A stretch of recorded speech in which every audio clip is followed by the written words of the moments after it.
ఒక ఆడది, ఒక అబల, 5 మంది మగలతో కాపురం చేస్తున్న ఒక వంచకి ఇన్ని మాటలు మాట్లాడతాడు. ఈ వద్దు.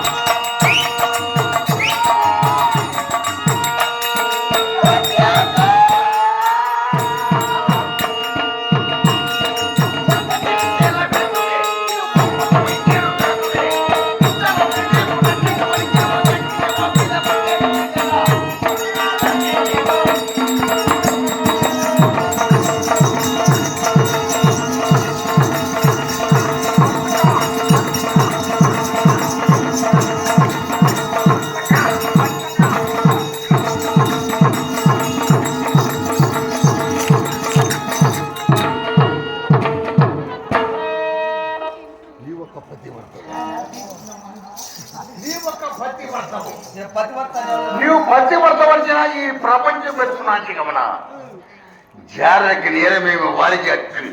ఈ తాళ్ళు బదులు నీ చీర పట్టుకొని ఇచ్చుకొని పోదురు ద్రౌపద. అప్పుడు నీవు చీర కట్టినా సరే, చీర లేకపోతే ఏముంటుంది? కన్న తల్లి లాంటి వదినకు చీర ఇప్పేస్తానన్నటువంటి దుర్మార్గం. చీర లేకపోతే ఉంటుంది, ఒరే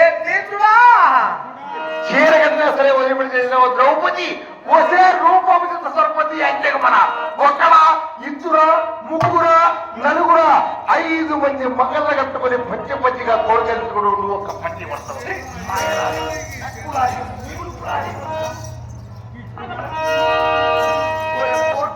5 మందిని కట్టుకున్నావు, 5 మందిని కట్టుకున్నావు అని చెప్పినా నోరా లేకపోతే ఇంకేమన్నా? 5 మంది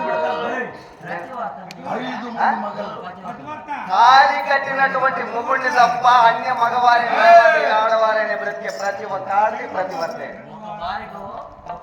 ఇప్పుడు నాకు 5 మందితో ఓటు కూడా చేస్తాడా? మీ ఓటు 20 మంది చేసుకోండి.